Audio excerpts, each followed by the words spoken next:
दोस्तों, आप सभी के बीच में पुनः उपस्थित हूँ आपके अपने YouTube चैनल नौकरी तक पे। ठीक है, आज हम बताएंगे कोहलबर्ग का पार्ट 1 जो डिस्क्रिप्शन में मैं डाल दूंगा। जो बच्चा नहीं देखे होंगे उसमें मैंने आपको इंट्रोडक्शन बताया था कि नैतिकता क्या होता है। ठीक है, उसके बाद नैतिकता का सिद्धांत जो दिए वो क्या होता है। ठीक है, उसके अनुसार मैंने आपको कथा भी बताया था, छोटी कथा। ठीक है, उसके अंदर 2 टॉपिक था, नैतिक दुविधा और नैतिक तर्कना। लेकिन आज हम पढ़ेंगे कोहलबर्ग के ने नैतिकता के 3 स्तर दिए थे। कितने स्तर दिए थे? 3। कोई आप कितना स्तर दिए थे? 3 स्तर दिए थे। ठीक है, तो उसमें से पहला स्तर हम पढ़ेंगे आप ये। ठीक है, यहाँ ध्यान दीजिएगा।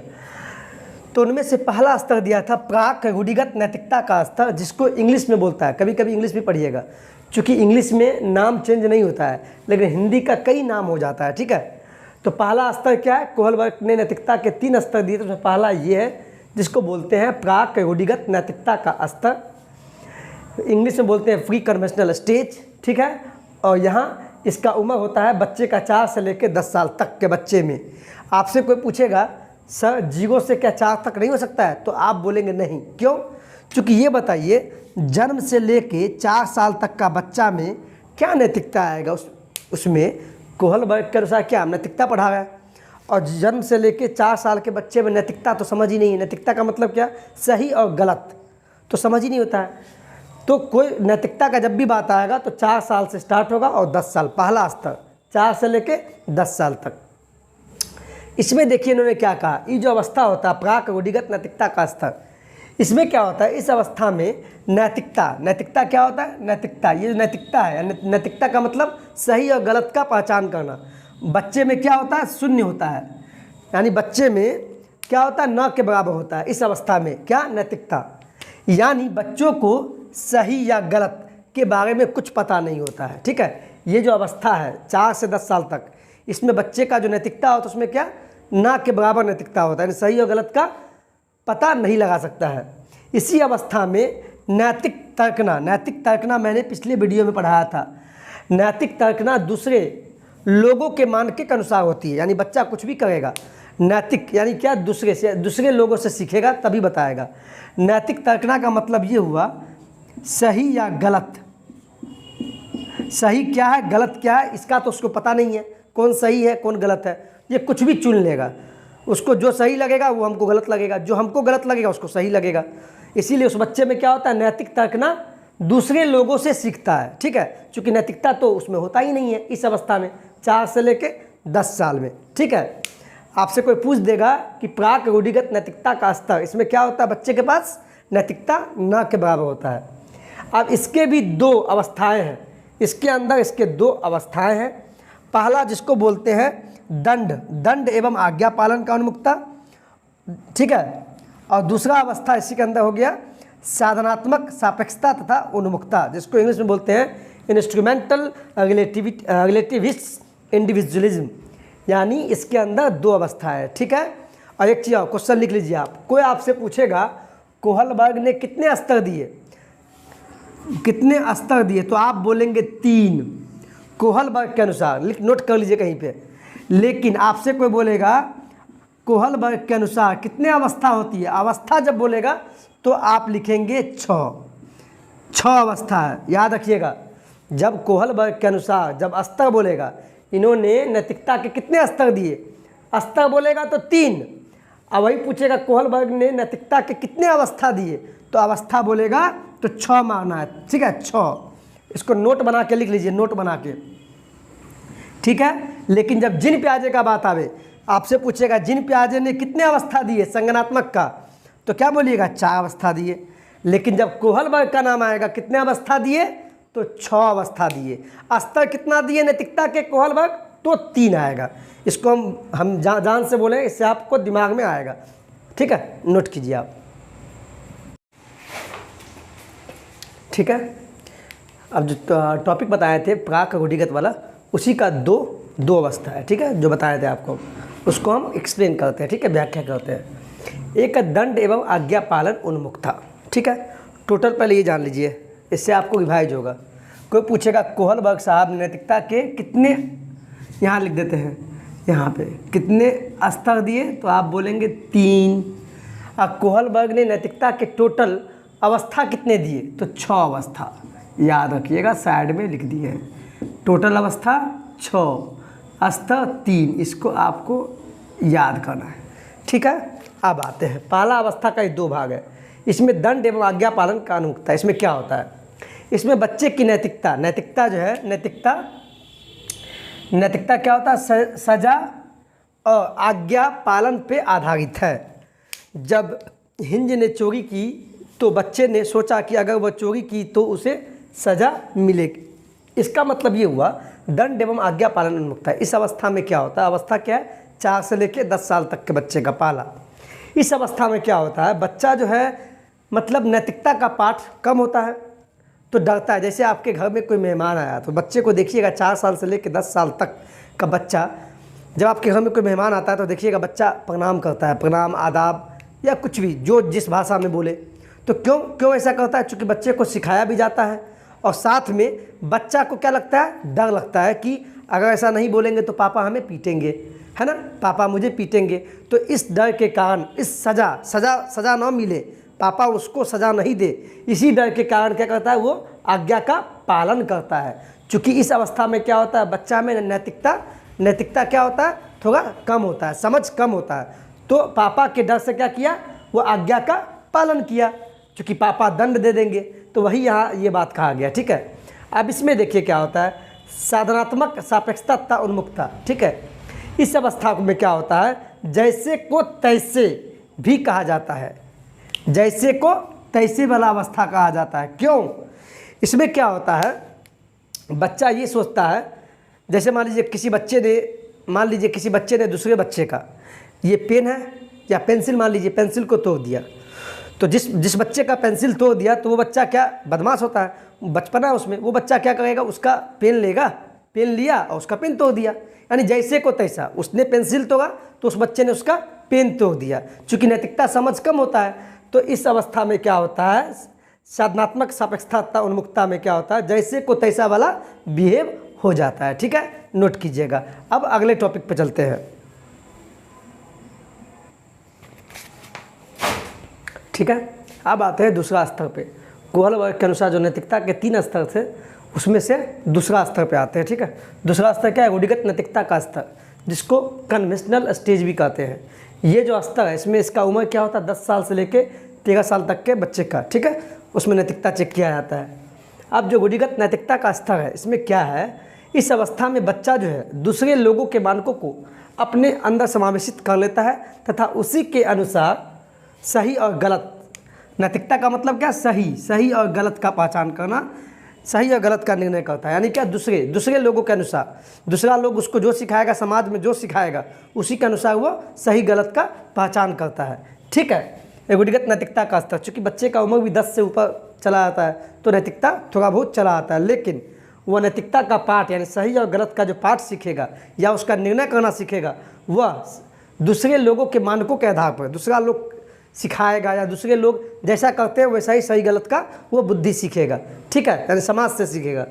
और इसके भी दो अवस्थाएं हैं, यानी रूढ़िगत नैतिकता का भी 2 अवस्था है। पहला अच्छा लड़की या लड़का बनने की उन्मुक्ता और दूसरा कानून एवं व्यवस्था उन्मुक्ता, ठीक है। दोनों को हम समझाते हैं, इसको नोट कीजिएगा,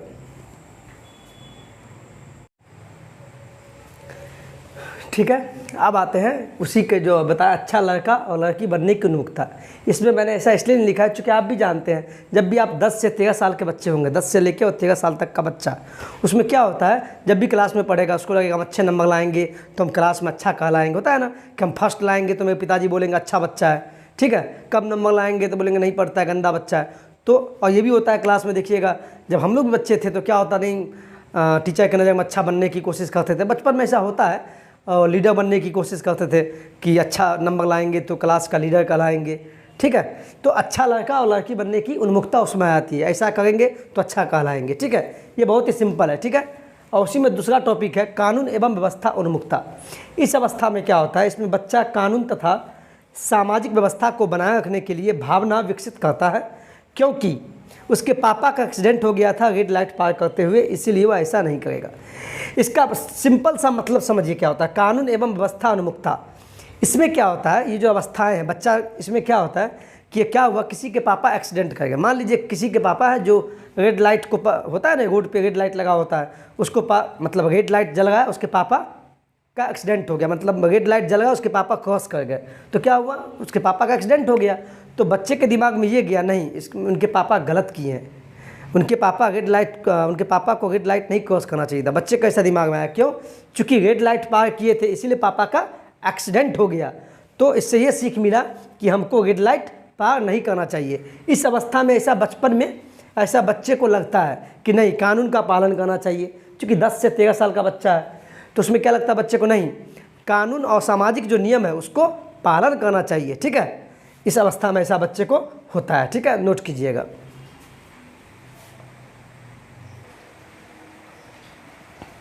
ठीक है, अब आते हैं कोहलबर्ग के नैतिकता के तीसरा स्तर जो लास्ट है, जिसको बोलते हैं उत्तर रूढ़िगत नैतिकता, जिसको इंग्लिश में बोलते हैं पोस्ट कन्वेंशनल स्टेज। इंग्लिश को भी याद रखिएगा, क्योंकि हिंदी का नाम कभी कभी अलग भी दे दिया होता है, लेकिन इंग्लिश में नाम एक ही होगा। लास्ट है स्तर पोस्ट कन्वेंशनल स्टेज, जिसमें होता है बच्चे का उम्र 13 साल से ऊपर, 13 साल से ऊपर जहाँ तक जाए, पौधावस्था तक जाए।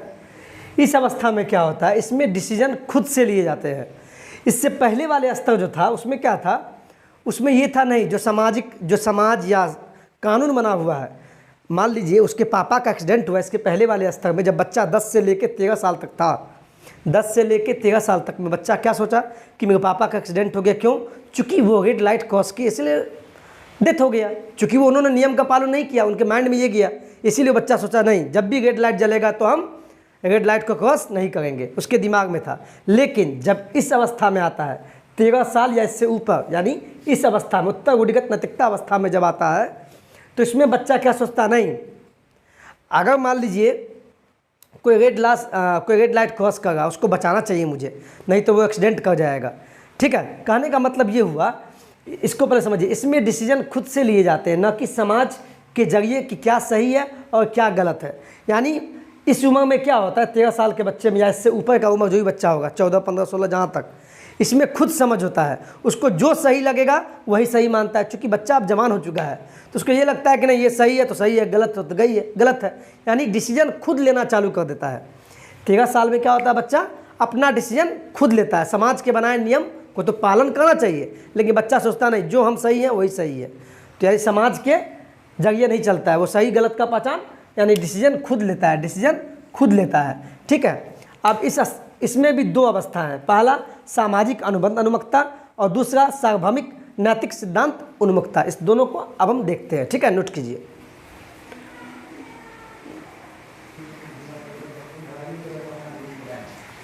ठीक है, अब आते हैं सामाजिक अनुबंध उन्मुखता, जो इसके दो अवस्था हैं। ठीक है, अब लास्ट है, ये लास्ट अवस्था है। ठीक है, सामाजिक अनुबंध उन्मुखता, इसमें क्या होता है, किशोर यह मानते हैं कि नियम लोगों के भले के लिए है।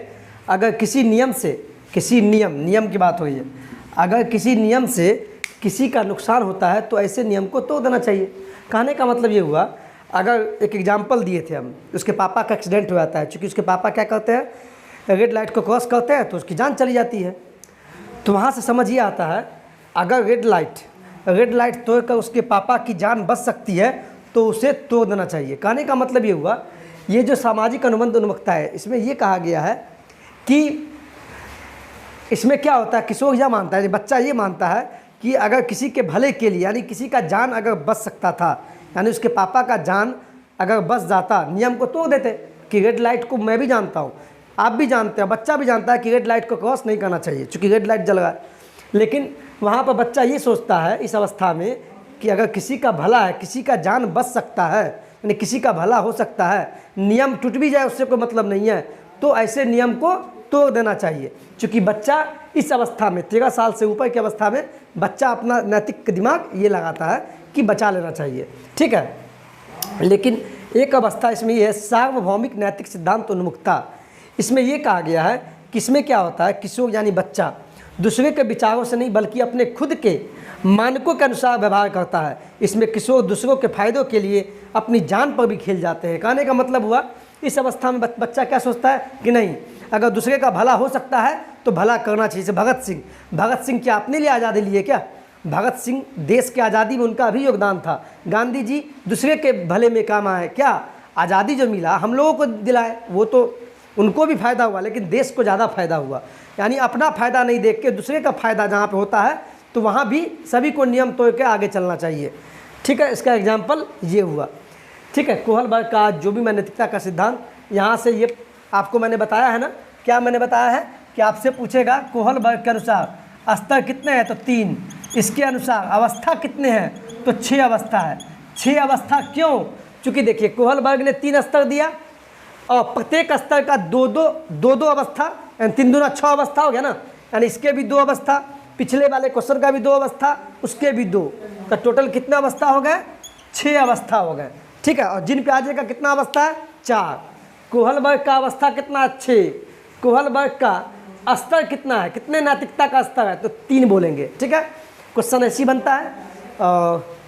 आगे के वीडियो में हम इसके क्वेश्चन भी लाएंगे, लेकिन नेक्स्ट टॉपिक होगा आपको वाइगॉत्स्की। ठीक है, इसके बारे में, इस साइंटिस्ट के बारे में, मनोवैज्ञानिक के बारे में हम पढ़ाएंगे। ठीक है, वीडियो को प्लीज़ देखिएगा, रिवाइज कीजिएगा। ठीक है, इसका पार्ट 1 हम डिस्क्रिप्शन में डाल देंगे, जिन प्याजे भी डाल देंगे डिस्क्रिप्शन में। आप डिस्क्रिप्शन में जाइएगा, डिस्क्रिप्शन का आने का मतलब मोबाइल ये होता है, वहाँ पर डिस्क्रिप्शन टाइटल लिखा होता है, ये इसको क्लिक कीजिएगा तो इसके नीचे डिस्क्रिप्शन खुल जाएगा, उसमें वीडियो होगा। ठीक है, चलिए वीडियो को देखिएगा प्लीज़। वीडियो अच्छा लगा हो तो please like share and subscribe कीजिएगा। धन्यवाद।